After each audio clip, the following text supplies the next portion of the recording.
100 বছরের নফল নামাজ, 100 বছরের নফল রোজা, আপনি এটার সওয়াব আপনার অ্যাকাউন্টে জুমার দিন মাত্র 4টা কাজ করার মাধ্যমে আপনি পেয়ে যাবেন। কোরআন হাদিসে বহু ফজিলতের কথাই বলা আছে। এত বিপুল পরিমাণে, এত অধিক পরিমাণে সওয়াবের কথা যে কারো বাসা থেকে অনেকের আছে যেতে 500 স্টেপ পড়বে। 500 স্টেপ পড়লে কতটুকু হয়? সামান্য একটু জায়গা যেতে 500 কদম হয়ে যায়।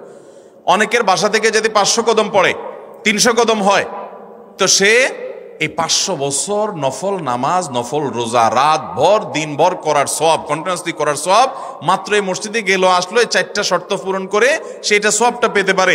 যদি সপ্তাহে 4 জমা হয় তাহলে 4 বার 500 করে যদি হলো 2000 বছর, এভাবে তার আমল আমাদের সওয়াবের পাহাড় সে জমা করতে পারে শুক্রবারের ছোট্ট আমলটার মাধ্যমে।